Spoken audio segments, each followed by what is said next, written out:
Hello and welcome to the channel. If you haven't done so already, make sure to hit that like button and subscribe. Really appreciate it. So, the PlayStation 5 Pro was revealed yesterday.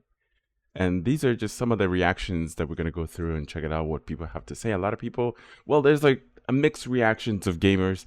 I know who the target audience is, at least at launch for this console is. It's the hardcore gamers. It's people that want the very best. You know, you want improved graphics, you want improved performance overall, more space. So this console is literally designed for that, for those people specifically.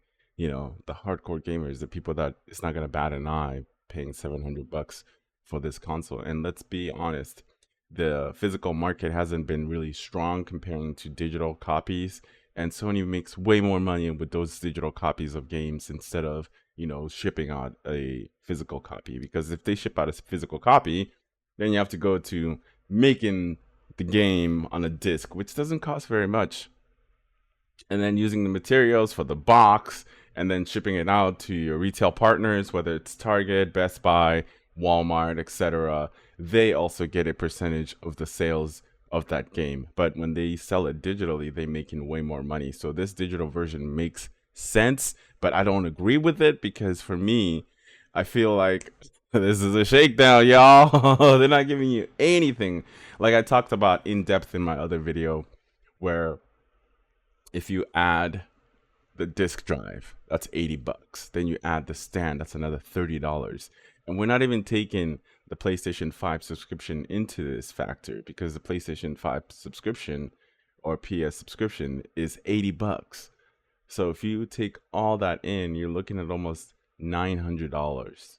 But for that amount of money, you can get yourself a mid-range PC for about $900, and the games are free to play online. And let's be honest, Sony has been pushing PC games, or at least pushing some of their exclusive games on PC. So you just have to wait a little bit, and you can get those games in a very, very, very high quality. Because PC, you can upgrade it at any time.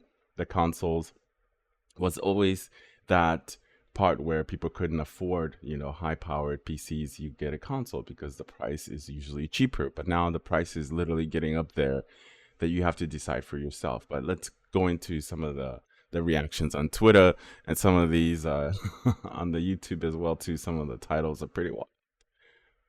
So I just went ahead and typed up, PlayStation 5 Pro. No reactions or nothing specific like that. And this is the search results.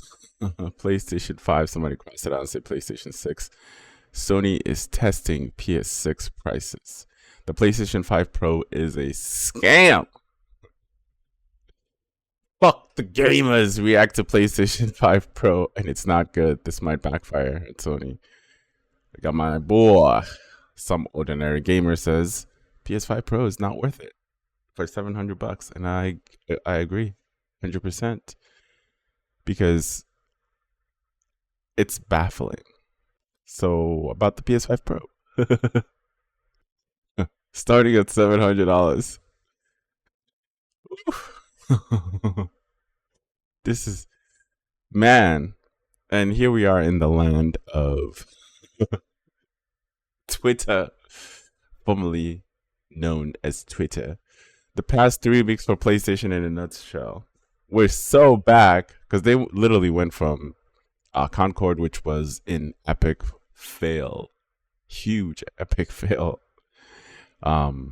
And then, Astrobot kind of revived them a little bit, and then they dropped this bomb on everybody without announcement. A PlayStation 5 Pro, Mr. Squidward, a PS5 Pro, $700 for PS5.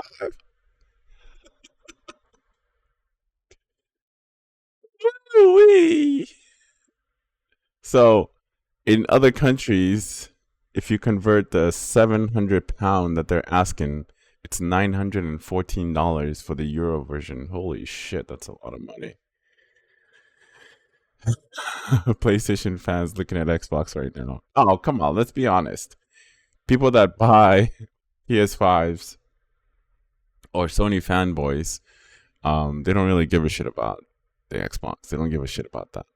It kind of reminds me when the PlayStation 3 came out and Sony was really oof. They were on their high horse, let's put it that way.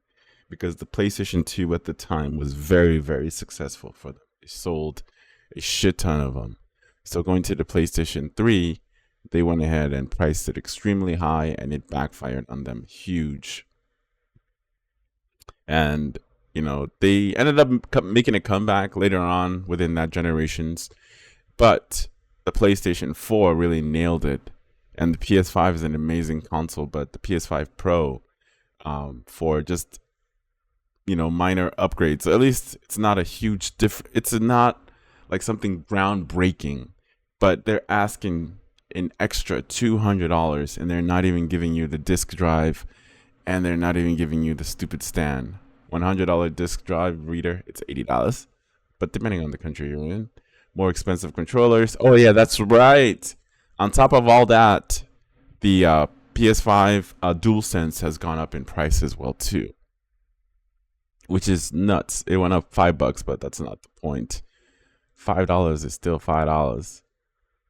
But let's see, guys. You know what makes it worse?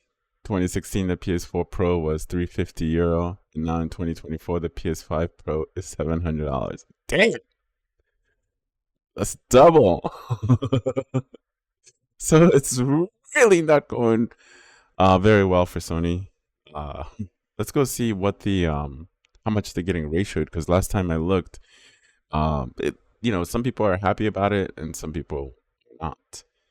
But to me, I'm like, whatever. If I don't like it, I'm not gonna buy it. I'm not gonna spend my money on it. I'm just gonna buy something else with my money. Or if I really want it, I can just wait it out because my PS5 is just doing what it needs to do. All the games look good to me enough that I don't need an upgrade. I can wait a year, 2, 3 years. At that point, we'll have a PS6 and I'll just get that. And I'm good from there. So as you can see here, the like to dislike ratio. Oof. 91,000 likes and 152,000 dislikes. Oof. $700, no vertical, $800 in Europe without a fucking disc drive is crazy. Play has no limits. Price has no limits. $800 euros for a PS5 without a disc, honestly, is crazy. $700. So everybody's literally saying the same thing. Thanks, Sony. You convinced me to spend $700 to upgrade my PC. I'm shocked that the controller and power cord aren't sold separately at this point. I mean, they learned this strategy from Apple. Let's be honest. When Apple first came out, or at least when Apple started releasing phones, they were including, you were getting earbuds and you were getting the adapter on the box. But now you have to buy all that stuff separately. Headphone jack is gone. So, yeah. Next, maybe they're not even going to include a HDMI cord. Make you use your own. I'm kidding. Let's see. I'm just talking shit at this point. But let me know in the comments below what your thoughts about this. As you can see, a lot of people are not upset. Like I said, it's a mixed review.